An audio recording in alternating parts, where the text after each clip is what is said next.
podcast is part of the Sports Social Podcast Network.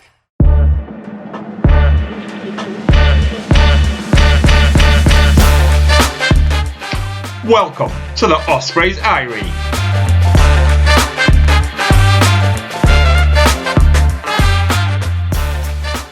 Hello and welcome to the Ospreys Eyrie podcast, the podcast who I was going to tweet before the Ospreys Scarlets game. I wouldn't tweet that there's nothing in this Ospreys team. It is me, James Rees, as always, your host alongside Iestyn. Iestyn, how are we? Very good, thanks. Well, it's going to be quite an exciting pod, isn't it? Not because there's been much news. It's mainly because of one particular result, and I think everyone here is very happy with said result. And much like Welsh derbies, you wait all year for them, and the two come along in consecutive weeks. Joining us once again is the infallible Robbie Owen of the Squid Rugby channel. How are we, Robbie? Good. Somehow surviving despite former Osprey centres fighting and bickering in my mentions today, which has been something that you never get used to, I've realised. You never get used to Josh Matavesi and Ashley Beck bickering in your mentions. Ashley Beck was in there as well. Yeah. I Yeah. didn't see this. I mean, it was a whole thing, and I regret the tweet. You know, sometimes you just send a tweet off, and then you're like, "Oh no, I forget." You know, I've been in the situation before and learnt from it, and then 5 years passes, and you accidentally knock Josh Matavesi's confidence while he's playing in Japan, and it's something you've got to learn from. But yeah, Ashley Beck was then in there saying, "Yeah, you love the dummy anytime," and they had a bit of a back and forth. Very strange situation when you grew up watching these people on TV. Yeah, I didn't realise Beck had actually responded. I saw the Matavesi. I've seen the Beck reply. That's quite funny. Ashley Beck is actually a very funny man. Bring him back. Bring him back. Bring him home. Although he's open, very niche knowledge. I'm pretty sure he's opened like a children's play area Oh. in Worcester. He's very settled in Worcester. I know that they loved him up there. He was coach of their women. It was attack coach for the women. Yes, and then obviously he was. that's just gone under. So He was very close with Kovacic because Right, okay. their partners are very close. Anyway, we're going on a tangent already about former players. Josh Matavesi, please come back as well. yes, We did at one point have all three Matavesis. Very briefly, Sam was only here for I think literally because Joel and Sam were here. Josh, sorry, and then Sam obviously went on to pastures new. But we had Joel while he was about 12, and then he bounced around as well. I remember Joel turning out in the. You remember when they used to do the sevens? Yes. Yeah. I remember Joel turning out in that and being really confused why Josh Matavesi was much thinner now, just seeing Jay Matavesi on the team sheet. Okay, so let's go straight into some news. There is not much news this week. In terms of personnel, we were quite lucky. We picked up no real injuries from the weekend. It was revealed that Jack Walsh did tweak something in the warm-up, but he managed to play around 60 minutes, and it was more precaution bringing him off. He played really well on Saturday, so I'm really glad to see him. Not on the injury table for a long time. We'll come on to the team later. I don't want to say he should tweak something every week in the warm-up. But you know what? He did all right for him. It worked all right for him. It was his most controlled game. It was his most Colin Williams game as Jack Walsh. Other than that, as revealed in the Scrum 5 podcast today, James Ratty did suffer a fractured collarbone. There is no time scale on his injury yet. He's seen a specialist on Thursday. Alex Cuthbert is back running. There is no time scale on his return yet. But according to the man himself, he is raring to go. The Ospreys, as revealed by Toby Booth, are looking to send 3 players to Bloemfontein in March, which I believe is Currie Cup season. Yeah, in March. Yeah, that's the idea. They're going to go out to start the Currie Cup season, which overlaps Cool. obviously with the Six Nations, which Exactly. is the difficulty. Well, Toby Booth did go on to say this is permitting the Six Nations injuries that will inevitably come. They have earmarked 3 players. Obviously, he has not revealed them, but that is definitely happening. Though he did in the just to Go on. The post-match press conference, he did talk about Dan Edwards rather. He talked about he's going to send a young player Dan Evans out. See how he gets on his crutches. No, Dan Edwards, when asked about him, he said he's a player that really benefit from going and playing Super Rugby and getting, to use his phrase, if you want to play like Boofy Bingo, right? Every time he talks about Dan Edwards, he would talk about him needing time in the saddle. And that is his phrase every time. He said it twice on Viaplay afterwards. He said it twice in the press conference afterwards. He said it again on S4C, again on Scrum 5.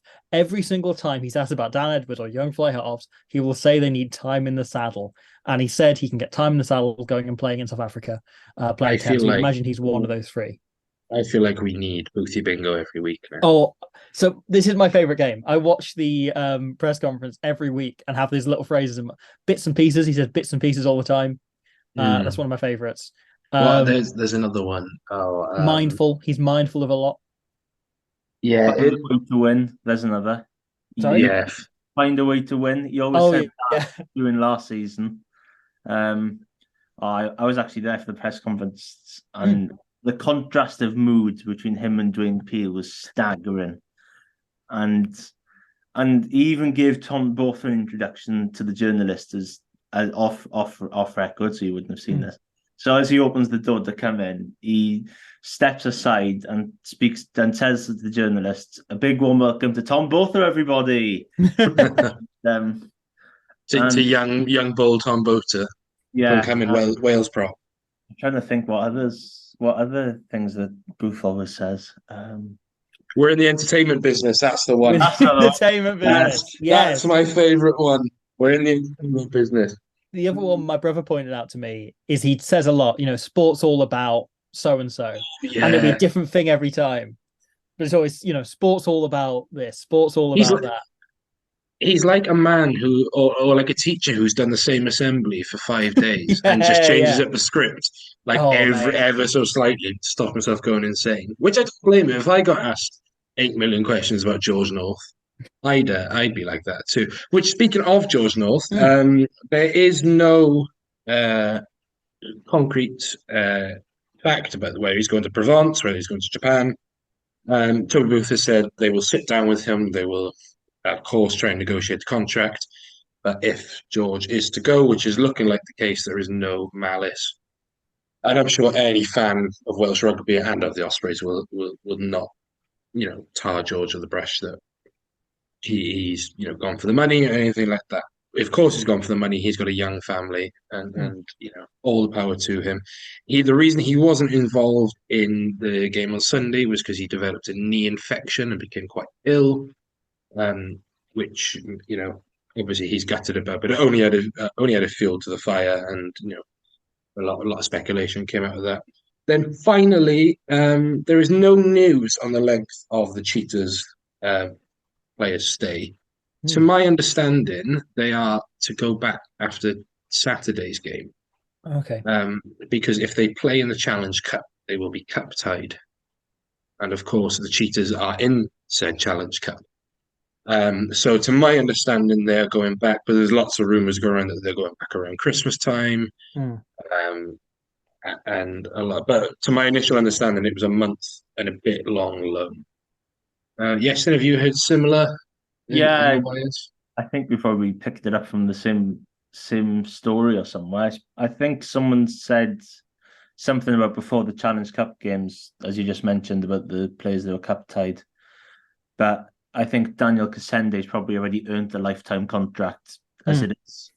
So that would be interesting to see the developments of that over the next week or so. And of course, as you just mentioned, the players that could be going out to South Africa to play Currie Cup rugby. So, it's all going to be interesting when things get revealed and when players go back and when players go to South Africa. So certainly something to keep an eye on. It was the interesting thing in that Scrum 5 podcast that when they interview Greatest Player in the World, Dan Kassende, he does say, "I'm living in Mumbles rather than I'm staying in Mumbles."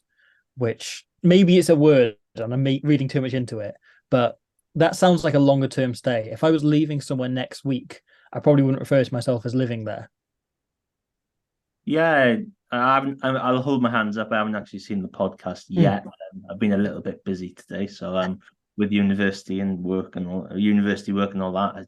I haven't had time to caught up with it, but it's next on my listen list. But yeah, I think, well, after what you just said, it's really interesting, and it feels like Gasendi knows a lot about the Ospreys. It feels like someone's given him a book and said, read that and just become one of us. And it looks like he's read it multiple times over the course of his stay, or maybe longer, and has firmly become one of us. And the gif on Twitter is just going from there. Maybe he just delivered, as the postman, maybe he delivered it to himself. Yeah, I think that's a very. He watched that loss, we lost by about 40 points a few years ago on repeat for the week. You know, sort of like he had his eyelids pinned open or something like that, and he just watched that for a week and decided now his only mission in life is to fight every man in the Scarlets jersey. Like he's gone and found Phil Price and had a fight with him somehow. Werner Kruger, yeah, he's had it as well. Like, even if former Scarlets players, they're all having it. This is why John Barkley won't appear on Viaplay anymore. He's scared of Daniel Gasendi. It's why Stephen Jones and Reece Patchell and Lee Halfpenny have all gone to New Zealand. They're heading to the other side of the world to run away from it. It's absolutely brilliant. Well, let's move into. We'll talk about Daniel Gasendi now, because I did put out some listeners' questions on the Irie Twitter account. You can follow us at Ospreys Irie on Twitter. And one of them was from the Cardiff Central podcast, hosted by Rap's own Dr. Harley Worthy. And he said, are we 100% sure that Daniel Gasendi isn't actually from Port Talbot? The aggro he was throwing around at the Scarlets would make most diehard, actually, I'm going to say that all diehard fans of Ospreys proud. Look, it's out there. I think, jokes aside, I put out a tweet on Monday morning, I believe it was, and it's done quite well. It's the pod's biggest tweet, but it genuinely said that Daniel Gasendi has been here for a month, right?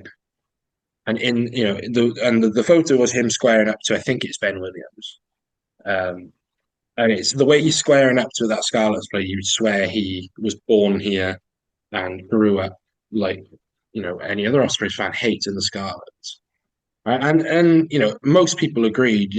Josh Gardner of the Blood and Mud, he was spearheading this sort of thing as well. And then I had some Scarlets fans in my mentions saying, "Jude, it's a bit over the top, don't you think?" And I wanted to say this now. No, I don't think it's over the top, because part of the issue with Welsh rugby is we sign non-Welsh qualified players, and that's brilliant, but they have to buy into culture, right? Yeah. They've got to come over. You look at the players who came over during the Galactico era, and even in the eras past, they bought into a culture. Josh Matavesi was loved by the fans, and he loved being here. I'm looking at Jerry Collins. All right, he liked to drink. He was in every pub when Thursday 9 a.m. Marty Holler, Justin Marshall. He's very proud of the fact that his daughter was born in Wales. The lesser celebrity ones, Tyler Ardron, absolutely loved his time in Wales.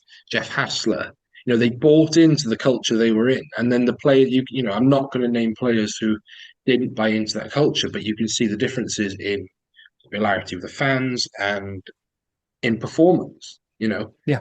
I personally think, shout out to Michael Collins, who followed us on Twitter this week. For me, Michael Collins was one of the ones who bought into that culture and played like it. And he went really under the radar. And I thought Ospreys were at best last season when Michael Collins was on the field. And I know I'm not alone in that point. I don't think it's over the top. Daniel Gasendi is what a non-Welsh qualified player should be. Yeah. Do you agree? Complete instant fan favourite, Dan Gasendi. As you mentioned, Josh of Blood and Mud. And I did we've got an ongoing thing where we'll, often speak during Ospreys games. Last year before that, it was almost exclusively us just sending FFS Webby to each other over and over again. And then being more annoyed when he scored a try immediately after making some stupid error. But yeah, like I sent Josh like, is it okay that I think I love Dan Cassende already? And he was like, mate, no, I am buying stock in this guy. I am all over him. And it seems to be like you open Twitter and everyone is all over him. Everyone loves him instantly because you say he just got stuck in. He joined who knows how many ever mauls. He started who knows how many ever fights. He won that great turnover. He had only a couple of chances with the ball, and when you sign a winger from the Democratic Republic of Congo, you're going, oh, that we've signed him because he's stupidly quick. And by all accounts, he is stupidly quick. We didn't get to see that on Sunday rather. And yet he came out as a fan favorite because of the way he put himself about and the spirit and the ways you say he bought into the culture and really put himself on the line for the team and just seemed like, as you say, he'd been here 100 years and he really cared about the club and was really honoured to be here and playing in this game. Yes, then. What was there much chatter among the press about Cassende, or? I don't think there was. I think the majority of it was mainly because how much the Ospreys dominated up front.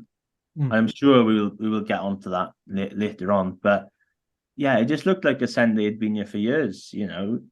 Like it's like Jeff Hassler had been reborn out of nowhere and is now Daniel Cassende. And I don't really know how I've managed to put those two players together, but I have. I think I want to say it was around the last 10 minutes where he made that. We just picked the ball up from his own 22, just went running right round everyone, and then put that chip ahead, which was a good kick, and it caused chaos in the Scarlets backfield because it landed right in the middle of the field, and there's probably a couple of worried Scarlets backfield players not wanting to pick that ball because Kieran Williams was running right at them, and we all know what happens there. But as we mentioned, it just feels like Cassende's already a cult hero, and if that is his only ever Ospreys start, if he does go back to the Cheetahs some point soon, or if he stays longer, then great. If he does go back, he is in the niche 15, and he's got the captain's armband straight away, regardless of anyone else ever. Dan Cassende, he's the man. He's social secretary, he's president, he's everything.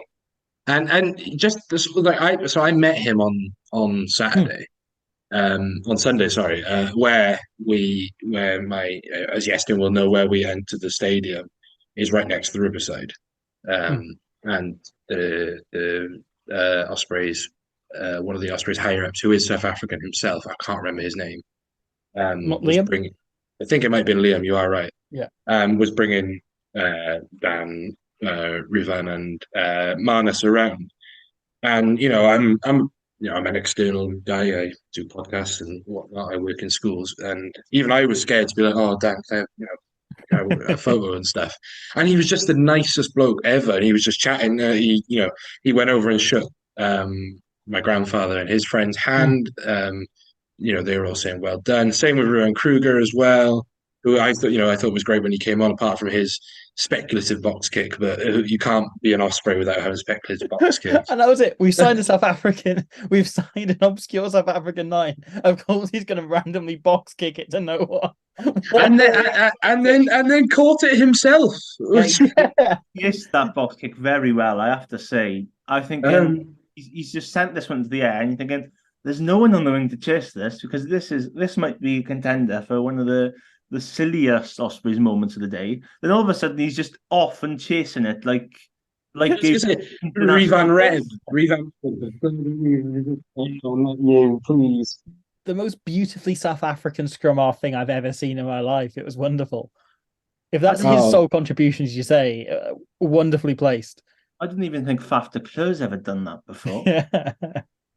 And then this is just some breaking news. Well, it's not breaking news because it actually came from 2017. Do you guys know what happened on the 29th of November in 2017 in Ospreys history? 29th of November. 2017. Would it be that win over Northampton? Was that around there? That was Tom Haverfield December scoring. time. That was December time. Was it? Okay, of course it was. Was it the Saracens game when Dan Evans scored a brace and Sam Cross scored on the wing? No, Ospreys confirmed the signing of Welsh Rugby Union star Scott Williams on a 3-year deal. Wow. Well. Didn't we sign that at a similar time? I don't know, but it's come up in my Facebook memories, and I don't want to remember that. Scott Williams signed for us this sick. Was that how many years ago was that now? Many years ago, 6 years ago. Yeah. Anyway, the second question. No, but like, I don't know. Scott Williams is still playing. He's still going. Playing is doing a lot of work. I mean, he came off the bench for the Scarlets last week and got a yellow card. Yeah, but like, I can't get my head around the fact it's the same guy who stripped Courtney Lawes at Twickenham. You know? Yeah, like, my suspension of disbelief was great in the won't 2011 go there. World Cup. Because like he was like, there's a number of players that Alan Clark wrecked or almost wrecked by being the kind of anti-Toby Booth in destroying team culture. And like, and I've heard, I'm sure we all have around things from players or, various sources and whatever about like the way he perhaps wasn't the greatest man manager. Scott Williams, obviously there's the injury worries there, but like, he was never the same player after leaving for the Ospreys. Was it him Brendan Leonard had a fight with, or was that Steve Tandy? Oh, I don't know.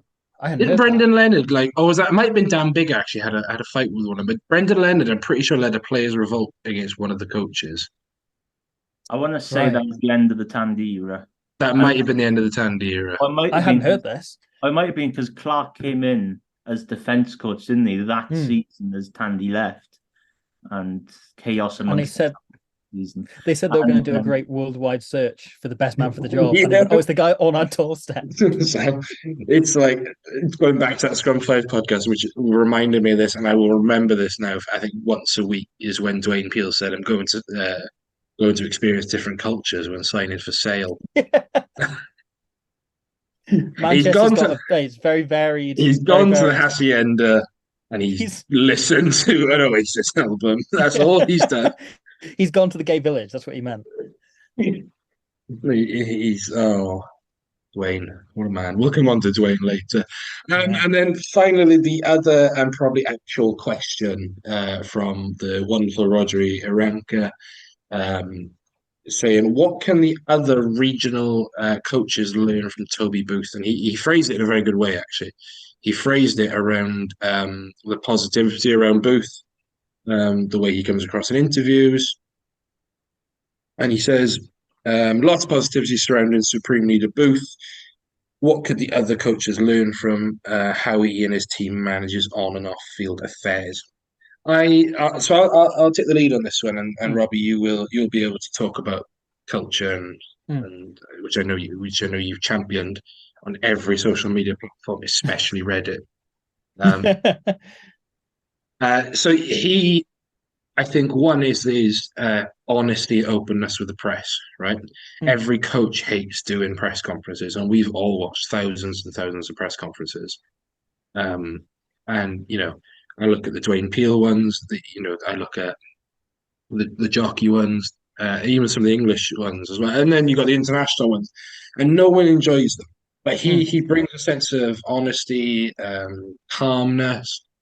Sort of brings everyone down to the same level. You can clearly tell that certain journalists he maybe doesn't like, or they rub him up the wrong way, and who can blame him sometimes.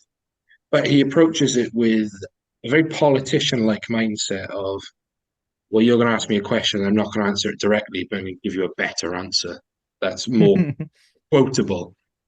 And we talked about Boothie's bingo earlier, and he is like a life coach. In terms of he will read the same spiel, but because he believes in it. So he believes in this idea of we will find a way, that we're in the entertainment business, but we're also results driven. We know from evidence he believes in developing young players into internationals, and he's got the pedigree and the history to back that up. His portfolio, is huge. And then how he brings that then into a club, on Friday they do a social that could be anything from they go to a bar, they go to mini golf or something like that. Still keeping it relevant for the 21st century, but old traditions. The way he obviously has brought through popular coaches. So Fussell, who's been at the Ospreys for years, local lad, he will have played with a lot of the boys who are older now, but way younger when he was playing. Same with Duncan Jones, Mark Jones as well. Mark Jones lives in the local area, as does Duncan, as does Fuss. They're popular with the boys. They are building a culture of just positivity. So when you do that, then even when you lose, so even when you lose against Glasgow in the last dying minutes, or you have a really just shocking performance against the Dragons, you're not going into work on Monday or Tuesday thinking this is going to be a shit week, because actually you've got your mates around you, you're in an atmosphere where you enjoy it. And I'm not going to rag on them. I said I'm not going to rag on them much tonight, but that isn't there at the Scarlets. No one is going to work on a Monday thinking, yes, it's going to be an absolutely amazing week, when it's clearly not. And I feel like that there isn't that at the Ospreys. So Robbie, how would you develop on that? Yeah, well, I think the key thing actually, when you look at Toby Booth, right, you look at his Twitter profile. And it's interesting he says in that Scrum 5 piece about how he feels it's important. Social media is important with the younger generation and everything. But the other key thing is you look at his Twitter description, right, in terms of how he describes himself. And it is professional performance coach and developer of people rather than rugby coach or, anything related to the particular sport. Then the, Ospreys head coach, EQ over IQ and, emotional quotient rather than intelligence, which I think is just very telling in how he approaches things. And he looks to each player as an individual. He looks to how you work with those and build that into a culture, build that into a team. It really just feels like this Ospreys team fight for each other no matter what.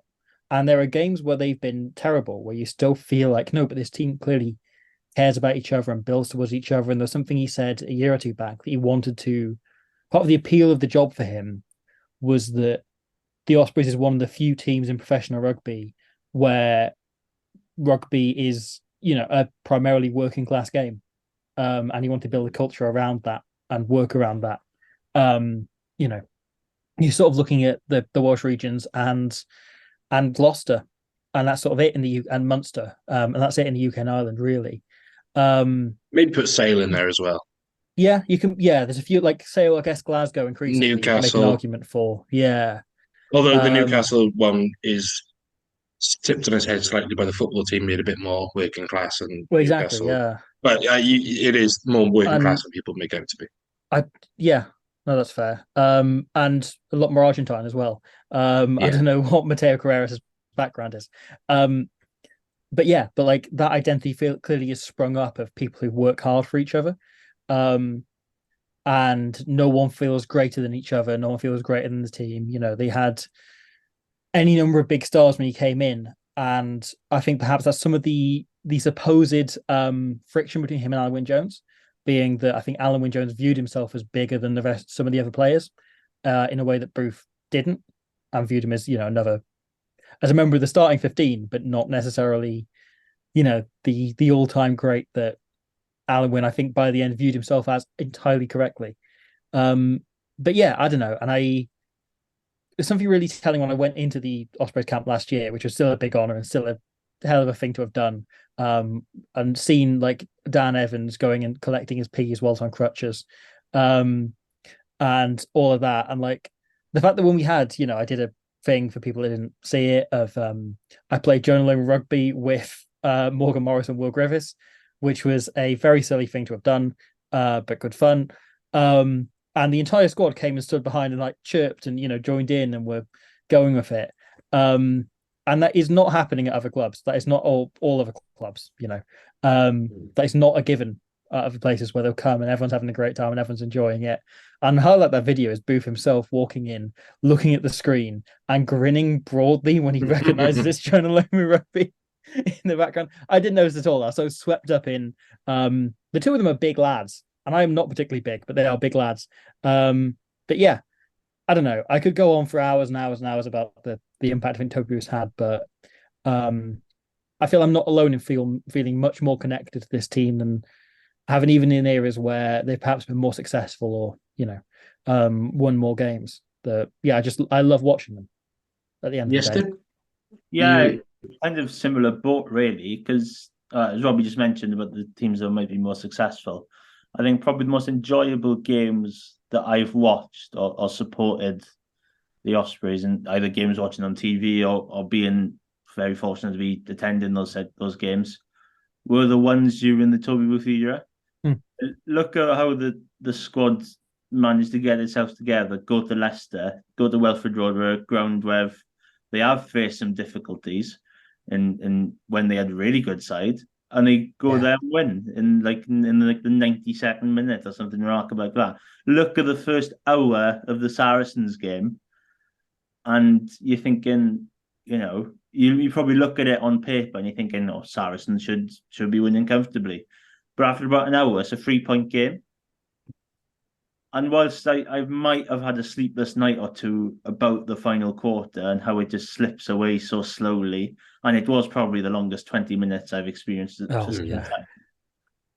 just, that there's something about that squad. It just felt like they were all tight. And I think this season is even more so now with the younger players coming through and things like that. You got the likes of Dewi Lake, Nicky Smith, Adam Beard, James Fender, who was particularly good on the weekend. Rhys Davis, who again is having a good time at 6. Jack Morgan Morris. You go through most of the current squad now, and most of them are all local players, and they really want to represent the region.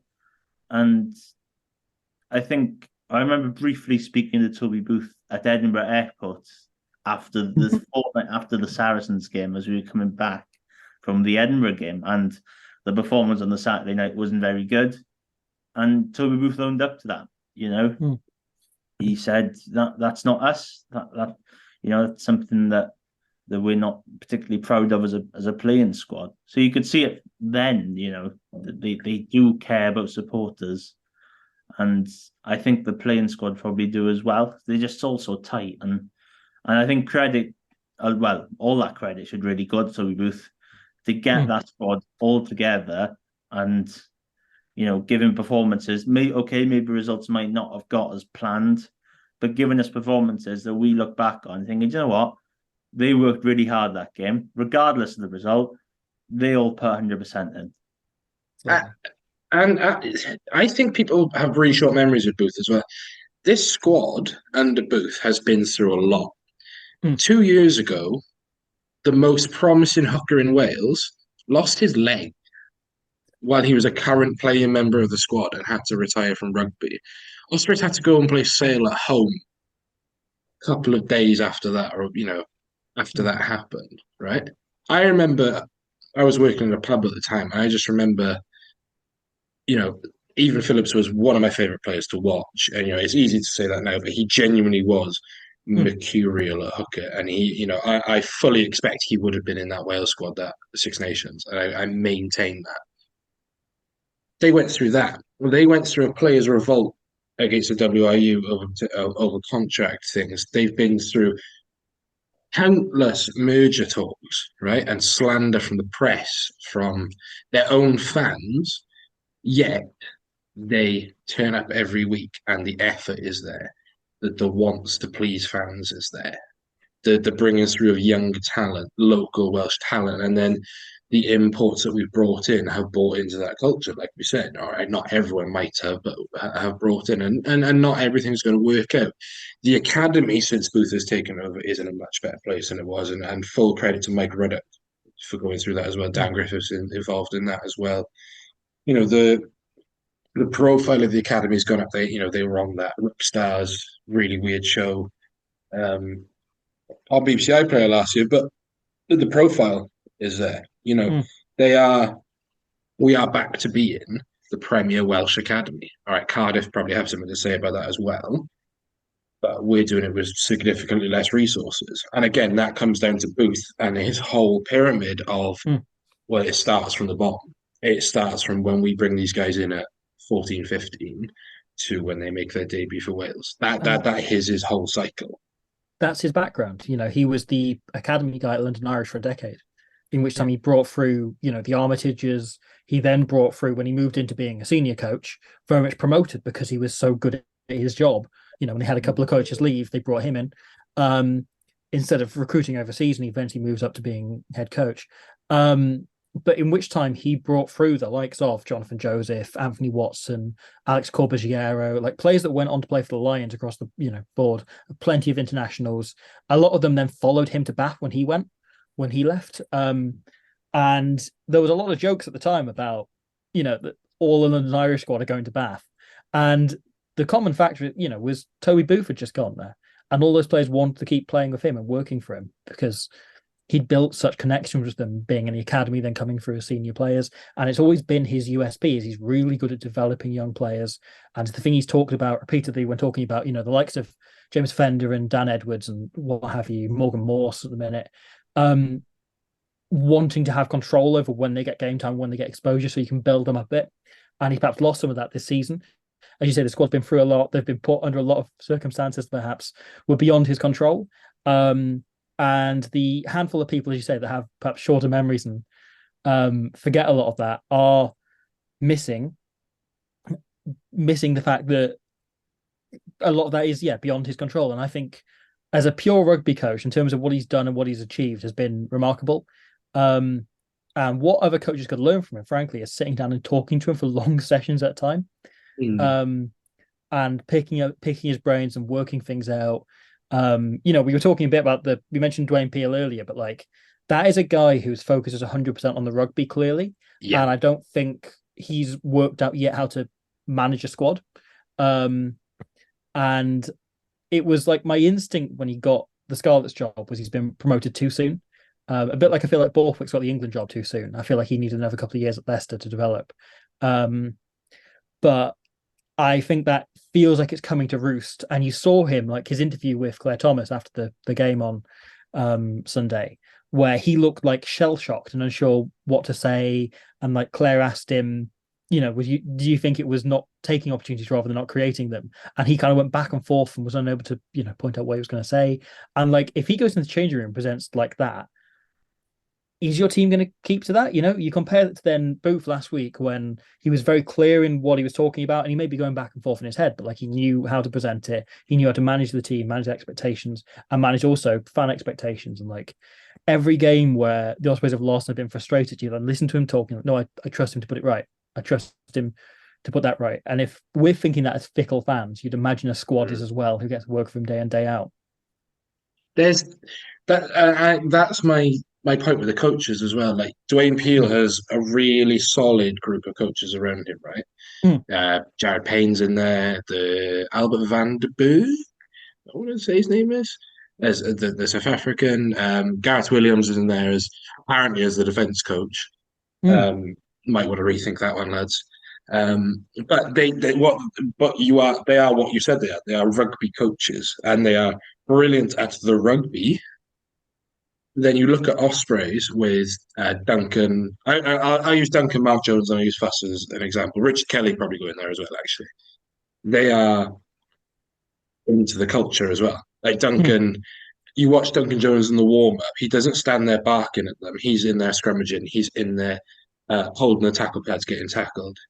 You look at Mark Jones in that Scrum 5 interview today was playing on the wing. In training, mainly because we have got no players.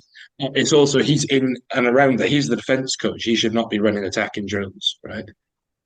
This is what I mean in terms of they have bought into this culture, and it is a happy and healthy one. So I think we've talked enough about Booth's culture. The best thing we can say about Toby Booth, right, is that we beat the Scots by 30 odd points last week, right? And we've barely talked about it because we wanted to lavish praise on this guy instead. Yeah. Absolutely. I think, right, let's talk about the game. So for those who need reminding, Ospreys 31, Scarlets 9. Scarlets scoring 3 penalties from eerily the same place by Yohan Lloyd. Ospreys scoring 4 tries through 2 through human cannonball, Kieran Williams. won through the quietly really good captain Morgan Morris, and the final and fourth one, the 75th minute, by World Player of the Year Dan Edwards. Jack Walsh kicked 3 conversions and a penalty, and Edwards kicking the final conversion. Utter forward dominance is the basis of this performance. From minute one, you could just see that they were up for it more. Do you know Go on. Sorry, the one real disappointment of this game, right? I was really waiting for Ryan Elias to teach us how to jackal. Yeah. It's from last week's podcast. It stood out the entire way through the game. I kept thinking about the thing that I forget which of the 2 lads that came on at the end. Hugh and Martin. Yeah, I think it was Martin said, Ryan Elias is going to teach you boys how to jackal this weekend. And the entire way through the game, I was waiting for it because I was thinking, Jack Morgan, Morgan Morris, Rhys Davis as well, I thought was fantastic. All of them really struggling to know how to jackal until Ryan Elias showed them. Well, I was waiting for Ryan Elias to do anything, quite frankly. Like, turn up would have been nice. But I'm not going to rag on the Scarlets. But yes, yes. Talk about Ospreys. Yeah, utter forward dominance. Let's start with that. Yes, Dave, how are the forward pack to you? Good. I think one of the first questions from the press conference, I think someone asked Toby Booth, bonus point win at home against your rivals. I think it was something like, it doesn't get much better than that. And the reply was, nope, next question. And that is probably the perfect response, especially after the Derby defeat the weekend before, because, Nicky Smith, from where I was sitting, Nicky Smith and Harry O'Connor, that battle of the scrum, Nicky Smith probably won 100% of the scrums there. There was one where I think there might have been a reset, or it might even have been a Scarlets penalty for the both slipping down at the beginning. Smith absolutely tears into Harry O'Connor, and that was like the benchmark for that scrum. And it was only going to be matched by those 3 and the 3 that came off the bench. And obviously, I think, with those scrums, I think probably when they were set in, I think that was probably the issue with a couple of penalties. But once they got together and it all sat and it all worked and the ball was in the scrum, the Ospreys really turned the screw and they were utterly dominant there. Dewi Lake was brilliant with his lineouts, even though there's a chunk of his shirt still missing somewhere. I don't know if there's a reward out there if someone can find it, but it's still out there somewhere. I thought he was brilliant. And you obviously mentioned Elias right there. He had a couple of faulty ones in the second half. And I think the Ospreys ended up on something like 94% line-out accuracy, which is, again, brilliant. Unheard of, if you're an Ospreys fan. Yeah. We never get that. Doesn't happen very often. And then, the 3 second rows, I'm going to call them the 3 second rows, obviously. Rhys Davis 6. But James Fender looks like a man that's been playing rugby for about 100 years. And he's played test match rugby. He's got about 150 odd caps. He just knows what he's doing. And there was a Maul defence right in front of me about 2 minutes for half time. I think Adam Beard had given away a penalty for a Maul infringement, which looked quite harsh at the time. And the Scarlets kick into the Ospreys territory, and they win the line out, and in comes Fender straight away with Rhys Davis, and it causes chaos, complete and utter chaos. And those 2, Beard went well. He topped the line out takes out of, he was joint top with a couple of other players in the URC this week, those lot all played well. And I haven't even got to the fact that Jack Morgan was very good and Morgan Morris was very good. And I haven't even got to the backs yet. So that was a very good performance and something that every Osprey supporter can be really pleased for. And that's probably the standard now. That's probably what Ospreys fans probably expect in terms for when everyone's available. Obviously, it's going to be a little bit trickier to replicate that during a Six Nations where there's quite a few away. But that was a very good performance. Yeah, I think if you look through that team, right, you can make an argument for Gareth Davis, but 1 to 23, you'll take every Ospreys player's performance over their opposite number. Well, I was going to make this point, actually. Someone on the Scarlet Fever forum, which, by the way, if you haven't been on that forum, it's a fucking goldmine this week, especially the thread about the game. But there are a few wise people on there. Well, someone said, well, if you look at both teams for the game, absolutely you take the Ospreys back any day of the week, maybe barring via Fafita. But you would take, on just looking at the teams, you would take that Scarlet's backline 9 to 15, without a doubt. And that's no disparage on Rubes or Walshy or anyone like that. You would take that Scarlet's backline. Yet you look at Sunday, they were hopeless. They Johnny Williams had about 5 carries for about 2 meters. Ioan Lloyd was good, but he was playing under really bad circumstances. Both nines had probably their worst performance at Scarlet's jersey for a good while. Johnny McNichol continues, despite being a test player, to have the worst position for a fullback I've ever seen. And Steph Evans did, in all fairness to Steph Evans, he did what he was asked, which wasn't much on Sunday. He chased kicks really well. He put Nagy under pressure. And then, was it Tom Rogers, the other winger? Yeah, he didn't have a great game. The fact that I'm asking who was in the other wing says it all. But in terms of Ospreys, you're absolutely right, Robbie. From 1 to 23, every Ospreys player outshone their opposite number. Probably only via Fafita being the standout for Scarlets, but even then, I would have taken Rhys Davis over him. Yeah. Well, I thought, we obviously, I think, asked some fair questions of Rhys Davis as a 6 last week. Yeah. And I thought he was fantastic. I thought this was one of his best games for the Ospreys, period, end of.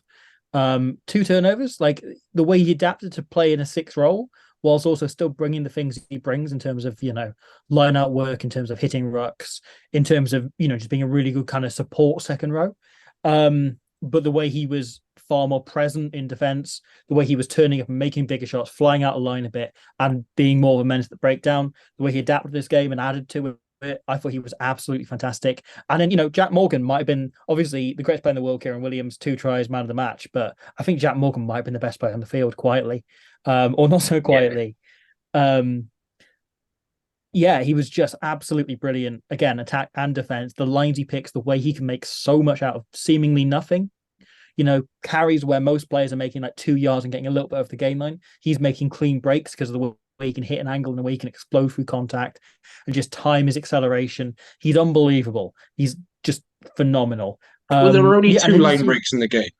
That was Jack Morgan and Max Nagy. Wow. That says it all. The Nagy one came in the 75th minute when everyone's tired and it's a dodgy hit. And then you've got Jack Morgan's, which came from Adam Beard, right? Who had a really quietly good game, like he always does. Adam Beard had stupid amount of passes. I think he was up to nearly 10 passes in the game because he has such lovely hands and he puts people in on lovely lines, like he did with Jack Morgan. Jack Morgan is the most Fijian man to come from Cwmtwch. because there was a lot of I remember watching the England-Fiji game in the World Cup warm-ups, and they were talking about, they're obsessed, and rightly so, with the stat of meters in contact with Fijian players, because they're making 5+ meters every time they carry the ball. Right? That's Jack Morgan. He carries the ball, and you're thinking, right, you go, if that's any other player, he goes down there. But no, Jack Morgan's made 4 meters on top of that. Oh no, he's made a line break now. And if it wasn't for Max, because Max Nagy, if you look at that line break that Adam Beard puts him in on, Max Nagy doesn't expect Jack to make that line break. No. So he's not on the shoulder to go in for the easy try. And it's just probably a testament to how good Jack Morgan is, because he has no right to make that line break at all. And you're right, Robbie, he was man of the match, barring because the greatest player in the world, Keith, scored 2. In terms of other stand-up performers, you talked about Dewi Lake. He was looked around 15 carries, near perfect darts, only via Fafita stealing 1. James Fender top tackle charts with 16 for the Ospreys. I thought the front row went well altogether. Tom Bota, Nicky Smith. The sexiest man of all time came on. Reece Henry looked fine. Again, he just looks He looked solid every wonderful. time he He comes on. played Yeah. fine. Well, he's got skinhead now, and Hugh Griffin was saying that his comb over was going to like blow over in the wind, and I said, "Huh? He has a skinhead. You cannot make this joke." Gareth Thomas came on, looked a bit rusty in them first two scrums, but they were technical penalties. He then folded Joe Jones like a pretzel, and sent him back to the Will Griff John factory. Um, yeah, I think we have to give a shout out to both sets of halfbacks because they controlled that game brilliantly. I've been informed that Ruben is still the highest has the highest amount of kicks in play in the URC. It was 65 this season, adding 12 to his total. And he also has 309 passes. So Ospreys are retaining the ball. Their kicking, I think their kicking game this season has been a lot better. They kicked they kicked more than the Scarlets this weekend, but they kicked much more effectively. And you can call it playing the conditions. I just think they're playing smart rugby. Yeah. Jack Walsh, I think, had his most sensible Jack Walsh game. He still does the Jack Walsh things, but I just think he controlled that really well. He was vocal. He was, for me, he had a really good game, and he rightly took some flack against Dragons. Probably didn't have his best game. And he takes flack from a lot of people. And I've been a Jack Walsh defender since day one. He's a fly half. He makes mistakes. All fly halves do. Some mistouch, some don't kick their goals. But he was 4 from 4 off the tee. Kicks really well to touch. Which I think go through the. I think the thing that really stood out about Jack Walsh, and I think this was one of, if not his best game for the Ospreys. I think his best games overall have been this season, though. And I thought this was a real standout game. And the thing that's just changed is just he's learned when to kick. He was always perfectly capable as a kicker. Yeah. But he kicked on first phase, or he kicked after 10 phases when they were going, if they hadn't got turned over by then. And he wouldn't kick when they had momentum, when they were going forward. And it's the thing that's really changed in his game is he's learned to look up and scan, and perhaps thing Booth's talked about a number of times is like he was drawn to him because he's got a rugby league background. He wanted someone that can run a kind of rugby league style attack. And so we've kind of seen him in past. He would run a set of, almost like a set of 6 in rugby league. And then he wouldn't be looking to kick in between until you get to that last phase when you've got to kick. And we've seen him kind of start to understand the momentum that exists far more in professional rugby than, lower levels down and then in, rugby league at all. And he's just like, he's learned to control a game at this level over the course of, I think, the summer and then this season. And he's grown into such a good player. But yeah, just the way he kicked, the way Ruben Morgan-Williams kicked. And the really interesting thing, just to bring up the kicking stat, right? But, so the Ospreys obviously kicked more. They only retained 1 kick directly. The Scarlets retained 5. And yet, because the Ospreys had the defence that was set and they were ready to kind of pressure afterwards, the number of times, the thing that isn't brought up in that stat, where the Scarlets supposedly look at that and go like, oh, they've got the more successful kicking game because they're, retaining the kicks directly.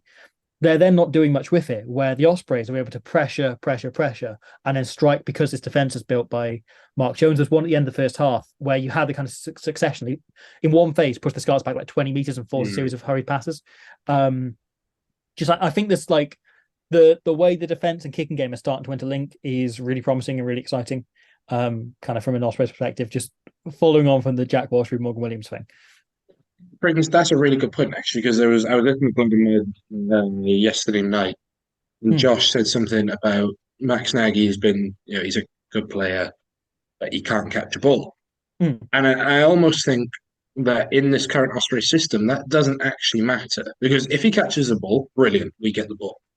If he knocks it on, brilliant, we get a scrum. Do you know what? Yeah, that's absolutely fine, and that's not me being like boastful or anything. We do have the 3rd best scrum in the URC. Probably only the Bulls. I'm trying to think who else might be better than us. Bulls definitely. Definitely. So definitely the Bulls. Maybe look at one of the South African teams. But it's not the end of the world if you get a scrum. If you're some teams, like if you're maybe a Newcastle or someone who is struggling at scrum time. Saracens have sometimes had a scrum that goes back and they're written knots. Or you're a team like Scarlets, you knock that ball on, you're Wyn Jones who looked a shell of himself on the weekend against Tom Boter. All of a sudden, that's a psychological thing because I might give up a penalty and I'm just going to give up 40 yards anyway because Jack Welsh is kicking really well. I think that's a testament to Nagy as well because it takes the pressure off him. Because he's like, wait, you go up for that high ball, Max, but if you drop it, if you knock it on, you drop it. Of course, we want to keep the ball, but it's fine. We'll win the ball back in the scrum. And let's go into Max Nagy because I was in my Max Nagy stonks era again. He's playing really well.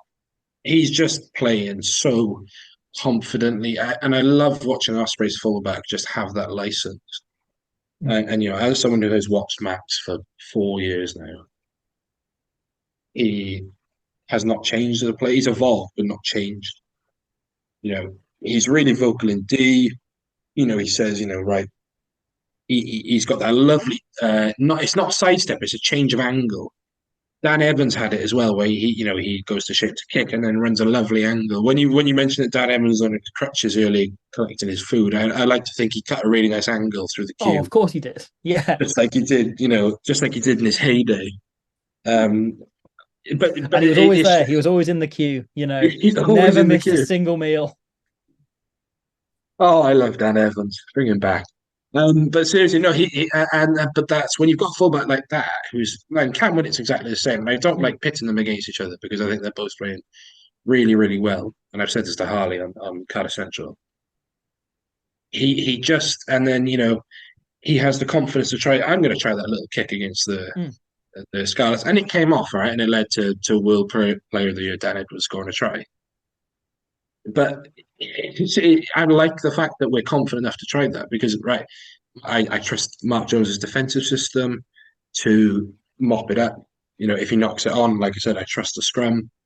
There was nothing that worried me on the weekend. Iestyn, talk to me about Dan Edwards. Are you aboard the hype train? Yes, he was a year above me in school, so. Oh wow! Who didn't you go to school with? May I just add? I actually don't know. It just feels like there's been an abundance of rugby players that have just come out of Ystalyfera school for whatever reason, and then there's me. So I really don't fit the mold at the minute because you got Morgan Morse who's in the year below me, Dan Edwards in the year above me, Hopkins was another one. Oh wow! Then you got a couple of other boys. So someone like Clean Morgans with the under-20s, he was in my year. Rodri Lewis, who's in the academy, he was also in my year and a good mate of mine. Wow. And I'm thinking, what on earth am I doing in this school when there's so many good rugby players here? Is that weird? Is that like really surreal to see? Yeah, because I briefly played with Morgan Morse at under 11s and Clean Morgan actually.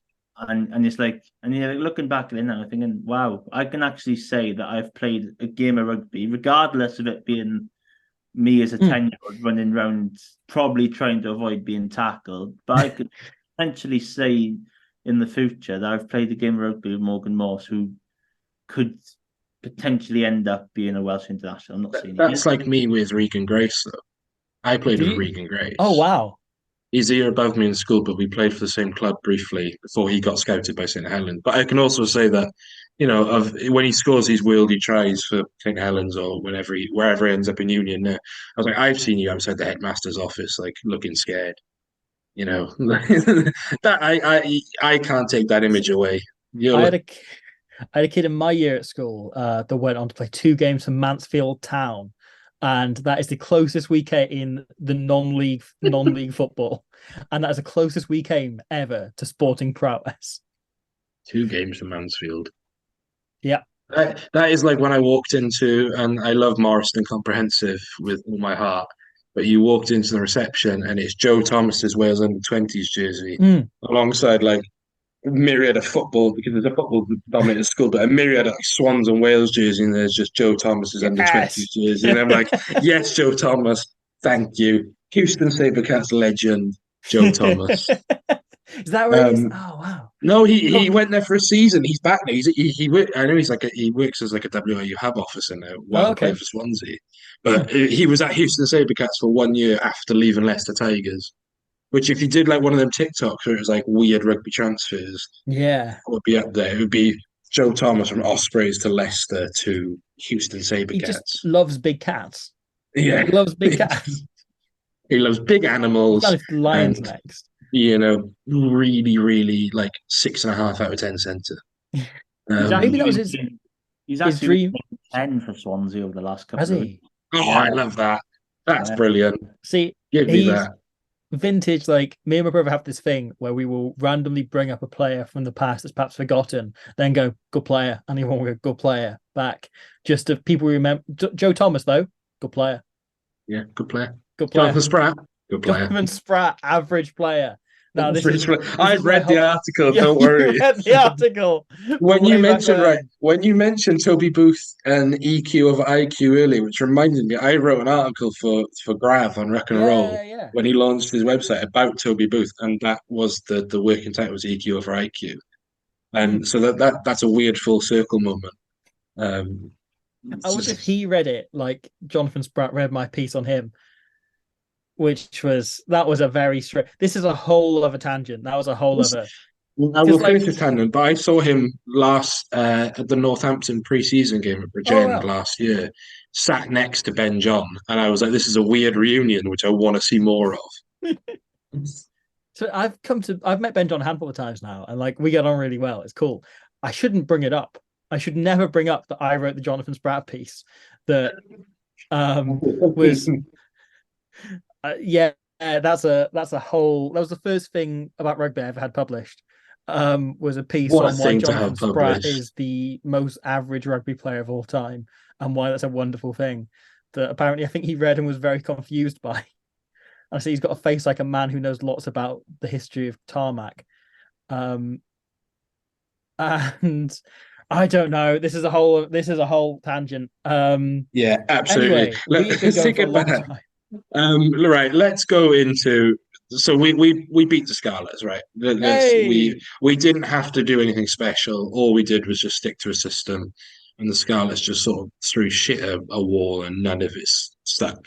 That's essentially what the game was. It wasn't a very exciting game. It was just a really functional. It was a Jonathan Spratt game. That's what it was. All right. It was really average. It was a Ben John. It was really good. Wouldn't say the word alike, but really good. Good core skills. And I highly recommend going to Viaplay's Twitter and watching there's an 11-minute interview with Toby Booth after the game. That's a really, really good watch. But yeah, really good. Go back and watch the game. Scrum dominance. We played with some width as well at times. High Stocks and James Fender. And that's pretty much where we are. We move on to Benetton away, the dual Benetton derby, which is now turned into a David versus Goliath match, because Benetton have £800 million budget. Non-Italian internationals coming out their ears, and it's now a fortress to go over to Treviso. Toby Booth has said that he's going to be taking a rotated squad with obviously one eye on the return fixture in the Challenge Cup.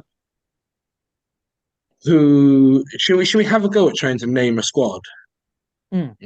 So for context, I have been sent he will remain not anonymous.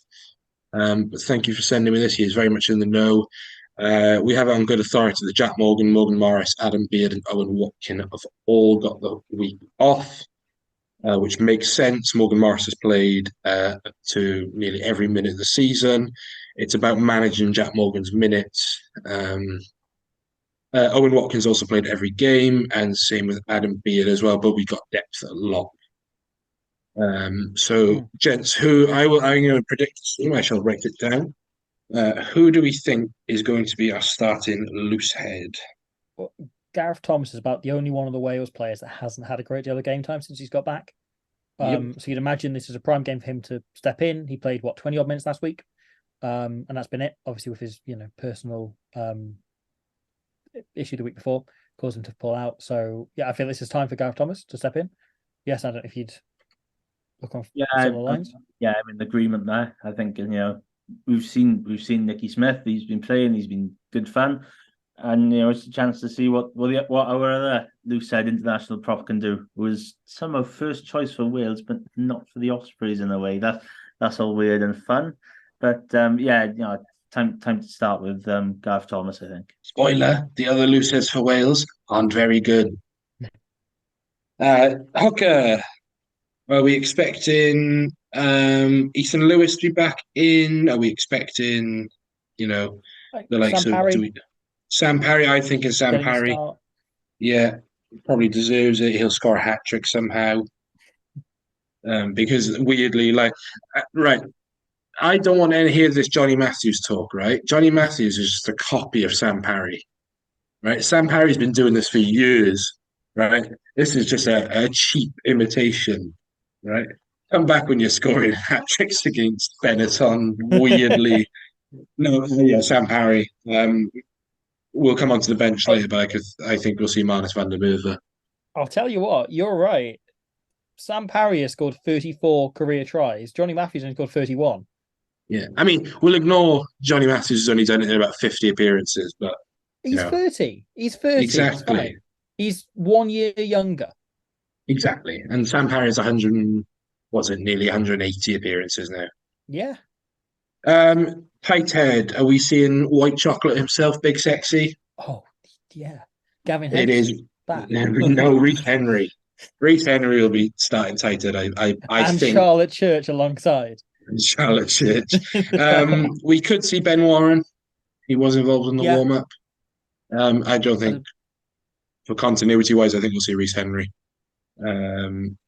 There is talk of... I wonder if this will be the mythical Tom Boter finally missing a league game, so Martin Gilliam can not bring up that stat every minute of every scrum for the rest of the season. No, for that, Tom Boter's starting now, because Martin Gilliam cannot rest until Tom Boter has missed a game.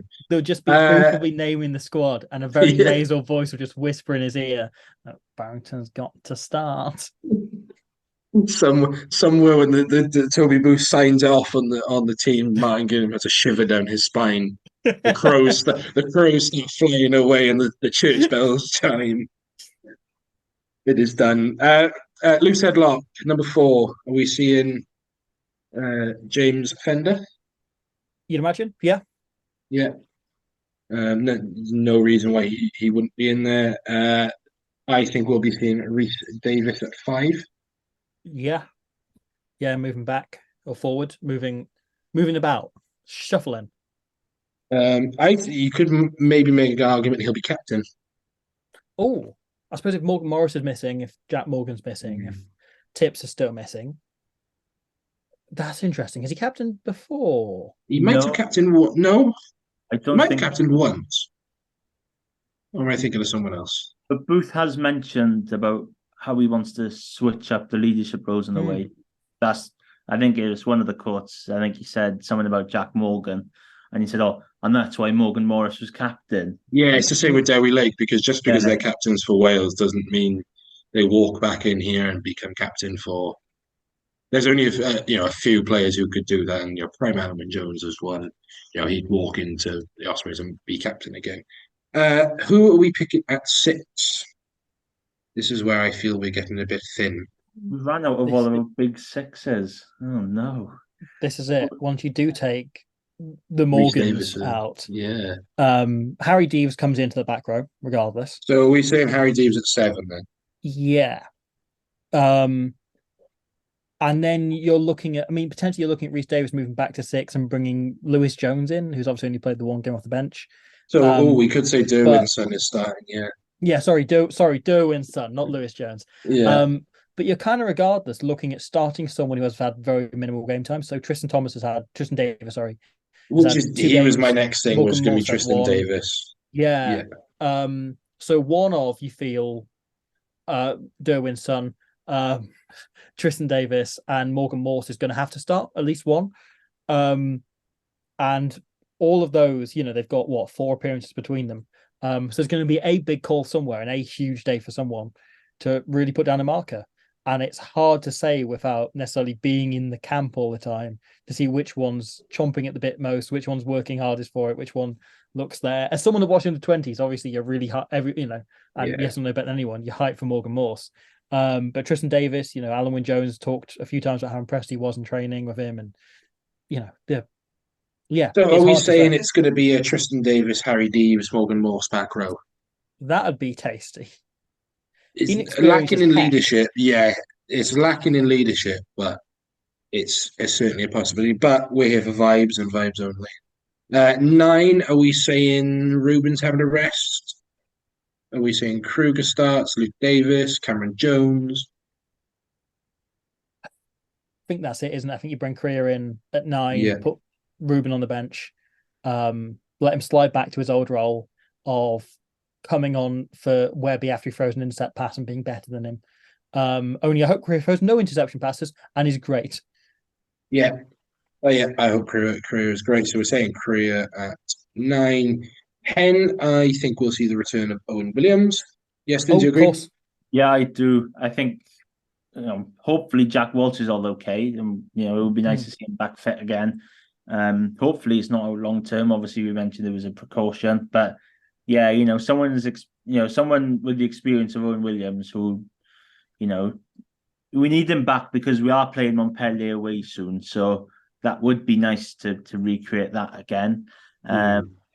And, someone that's obviously in Welsh International. And I think him just being around in training will help someone like Dan Edwards big time. Yeah, I think if Walsh if Owen wasn't 100%, you'd see World Player of the Year Dan Edwards starting this game. But I think it's a game too far for him. Yeah, I think it's just come at the wrong time in terms of where we are in the block. I think you put him on the bench again. You put him on the bench and look to give him another 20 minutes and see if he can do the same sort of thing. Score another win try. Winger. So first winger, I think Luke Morgan is still going to be in there. We haven't really got anyone else left. We've had no official update on Keelan. With Toby Fricker, Don Morris are still both in moon boots. I saw Toby Fricker on the weekend. Actually, he is still in the moon boot. Okay. So yeah, there was mention of him in that Scrum 5 pod was in the rehab and recovery room with Ratty. Yeah. So you'd imagine he's still not 100%. I have a feeling Morris is closer than Fricker. But Okay. again, that's pure speculation. 12, I think we'll see Keith. Yeah. Yeah. There's no reason. If we know that Watkin is out, that essentially means Keith is starting at 12. There are no other candidates. 13, George? It's going to have to be, isn't it? If his knee's okay. George North at 13. I was having this conversation with someone, Cardiff fan the other day, who was asking if George North does go. It looks like it'll be at the end of the season rather than mid-season. There's some talk at the point of who's your next 13, and you realise oh shit, no, it's Watkin and North, and then that's it. Then you're looking at Tom Florence is injured. Yeah, he's on his ACL, so suddenly there is no one left. Which is where I think we'll look at a centre if we do get a space in the budget. Is a centre if Tom Florence isn't, because when Tom Florence did play, I thought he looked quite good. Yeah, I think back to the Sharks game last year in South Africa where he came in at the last minute for Mikey Collins. Michael Collins, please come back. You follow the pod. I know you're listening. Come home. 14. There's only one man and captain. Daniel Sende. I say it's a no-brainer. We have no one else unless Harry. I think Harry Houston might travel with the squad. Houston, would you say? Yeah, I think so. He's had a bit of game time in the Welsh Prem, so I think it's an experience for him as a young player, just to have that travelling environment and be a part of the wider squad. So yeah, I think he might travel. I think it's probably a bit too soon for him to be thrown into an away game against Benetton. The other option, and he was in the warm-up, is Iestyn Hopkins. Oh, good. Okay. So he was back in the warm-up. And he's present in all the changing room shots and whatnot. So we could be seeing a Iestyn Hopkins back soon. We'll talk about that bench in a minute. 15, does he drop Naji? I think. Oh, I think if it is, it's for Hopkins to give him a rest. But I would keep him in. Same here. I'd keep him going. I think he's played better when he's had momentum, when he's kind of been able to, get a run of games going. Yeah, part of the reason why he dropped off and Yeston Hopkins came in was he had that concurrent injury issues. I think he did his elbow, he'd done his knee the year before, so he's staggered in terms of his performances. And then Yeston Hopkins came in, had that solid run of games from Munster up until it was the last game of Dragons at home, and looked solid. So yeah, like you said, Robbie, consistency. Let's look at the bench very quickly then. We saying Marnus, or we saying Ethan Lewis? Marnus van der Merwe or Ethan Lewis? Oh, I was not on first no terms with him. No, yeah, I think we've signed him. We might as well give him a game. Yeah, Marnus van der Merwe, he can go in the one cap club.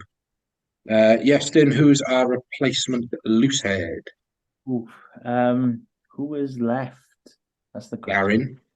Oh Is he yeah, injured? that was me being a little bit silly. Yeah, Garen Phillips. I was thinking Cam Jones, the loose head, but obviously now you've just mentioned Garen Phillips. He's popped back into my head, so I will go with him. Who's that Cockney lad they signed to keep Boofy company as well? This is the other one. Is James Kenny going to be involved? Because he played for Swansea on the weekend. So I'm going to put Slash and I'm going to put James Kenny. Because he's a big boy. There's quite a lot of young loose heads coming through because you've got Freddie Chapman as well. Freddie Chapman, you've got Kean Hire can play loose. I know he's predominantly a tight. As well as Cam Jones. I'm trying to think who's in the uni as well. It'll come to me.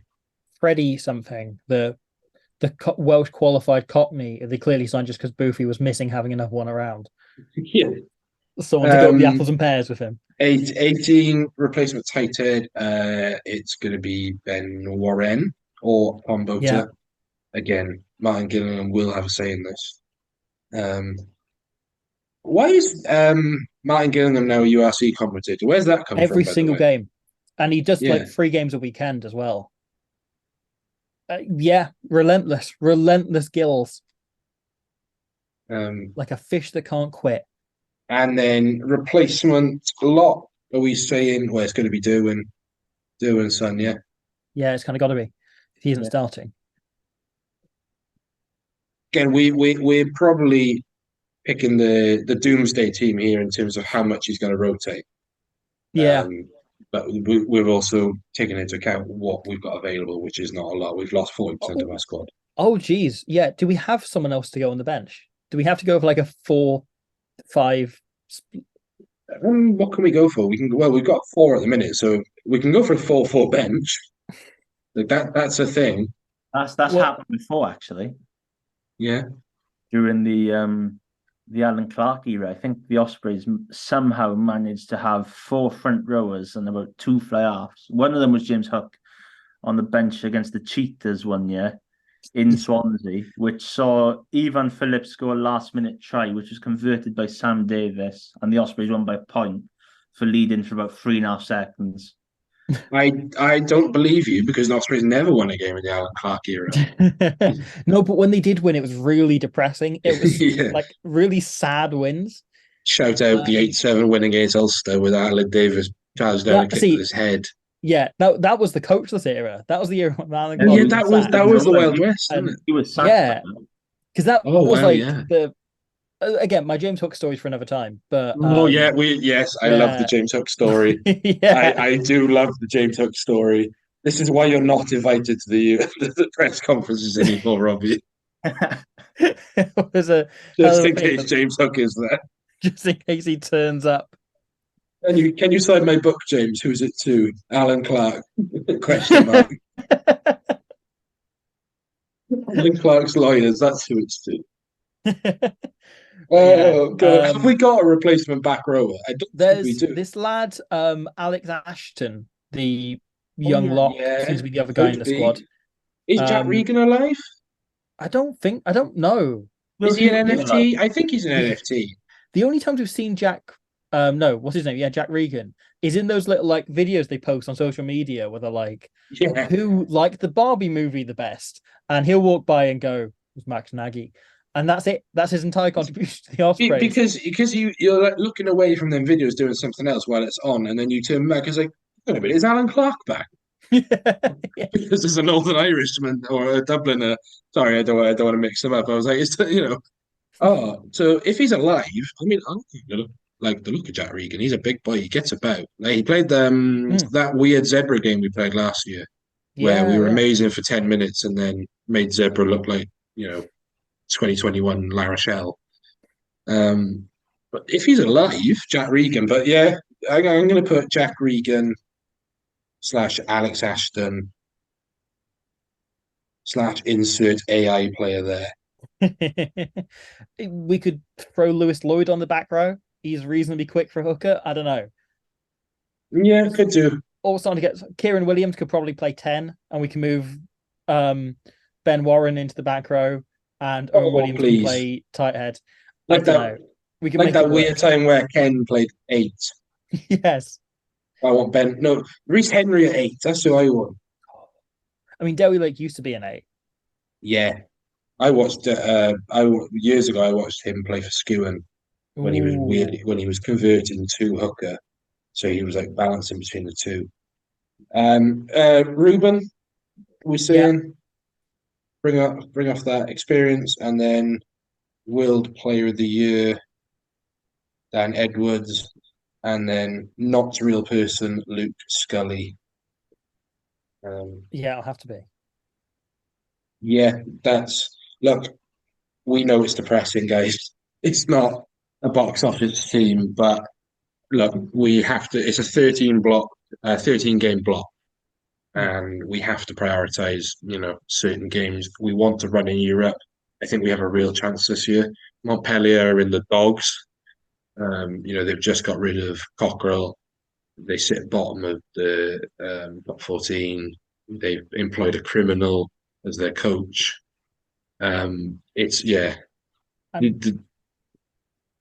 state of the Challenge Cup this year as well, with obviously there being -2 English teams, means that basically if you win one game and pick up another somewhere, you're suddenly looking at a chance to get out of the group. Absolutely. Because 16 out of 24 teams get out, I think. Or it might even be 20 teams. But it's like an American sports league where everyone wins. So just to go over the squad that we've predicted. So the Ospreys Irish squad for Benetton away is Gareth Thomas, Sam Parry, Reece Henry, James Fender, Rhys Davis as captain, Tristan Davis at 6, Harry Deebs at 7, Morgan Morse at 8, Rivan Kriya at 9, Owen Williams at 10, Luke Morgan at 11, Keith at 12, George North at 13, Daniel Kasende 14, Max Nagy 15. On the bench, you got Marnus van der Merwe, either Garen Phillips or James Kenny, 18, Ben Warren or squad father Tom Boter, 19 is Lewis Jones or Derwin's son, 20 is insert an AI player there. 21 Ruben, 22 Dan Edwards Hype Train, and 23 Luke Scully. Gents, I think that is a perfect way to end the pod. Robbie did message me before the game on Sunday and distracted me for the entire warm-up, where we went through our niche 15 last week, and we now want to put together a Streets Won't Forget 15. Oh, here we go. I haven't done any. So we're not going to do it tonight, but I think we go away, and I think maybe when we get Robbie on next, because I know he's busy back on the video train, because he's already told me what the next video is, and he needs to actually knuckle down and do it. It's supposed to be done by now. Yeah, I'm supposed to get it off to. So when Robbie's on next, so maybe next week, maybe the week after, we will go through our Streets Will Not Forget 15 each. Because I will put time aside to do that. In fact, I'm going to go do it right now. But that is the Ospreys versus Scarlets review, a preview for the Benetton game. Iestyn, are we on telly this weekend? Yes, we're on SVC, I think. Yes, finally. We're on a free-to-air game. Because the derby's still on Viaplay. Yes. Only because they can have the rights then Boxing Day, so BBC can have one derby and then BBC can have the other. Have you heard? Viaplay is no more. Yeah. Premier Sports are back. So I wanted to introduce a new segment after recommending a Royal Affair starring Mads Mikkelsen last week, where I recommend a Danish language film on Viaplay each week that you have me on until you stop inviting me, because it will happen. This is why they've dropped Viaplay. They've listened to us. This is it, right? It's currently the only place to watch Anders Thomas Jensen's 2002 film Adam's Apples, starring also Mads Mikkelsen and Nicolas Bro, the Danish comic actor. Which is a great and very weird comedy about a neo-Nazi who gets put up at a church with a very delusional priest played by Mads Mikkelsen, who turns a blind eye to literally everything. It's very good and very silly, and it's only on Viaplay. Is the only place you can watch it with English subtitles. Fortunately, and that is going we're away. on S4C. That is going away. Fortunately, we're on S4C, so you can watch instead. You can language subtitles. You can watch the Publicum Omnibus. Or Jonathan, because somehow that's still on forever. That show will never end. So yeah, we are kicking off 7:25 on Saturday evening, just to round up the Welsh rugby for the weekend. No Friday night game, which feels like the first time in ages we haven't had a Friday night game. It's the derby that no one likes. It's Cardiff Blues versus the Scarlets. Which actually holds the record for fans walking the shortest distance to the game, because all the Scarlets fans will be coming from Pontcanna. So yeah, that's on at 3:00. That'll be a tasty one. And then the Lions host the Dragons at 3:05. Dragons, unfortunately, not going to be playing their backs coach as 10. Boo! Why do you hate rugby? That's it. So all four Welsh teams are on a Saturday before the last weekend, before we move into the proper rugby, where we will be going to the EPCR Challenge Cup. I just checked, right? 16 out of 18 teams get out of the pool. So perfect. So I can't wait for Ospreys and the Black Lions to not get out of the pool. Yep. That's what's happening. But yeah, so let's wrap it up there, lads. Thank you very much, Robbie. We hope to see you again, hopefully next week. If you've got the new video out, you are invited back every week. I appreciate that. We move into the European week next week, so it's Benetton at home next week. Ospreys have extended their ticket sale, Cyber Monday deal for £10 a ticket. Please get onto it. Other than that, gentlemen, it's been an absolute pleasure. We shall see you again next week.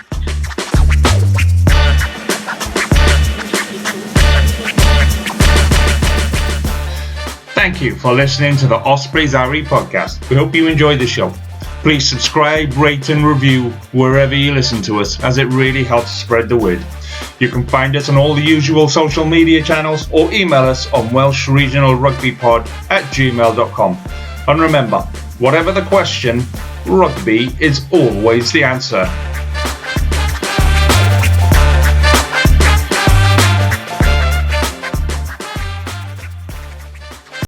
Sports Social Podcast Network.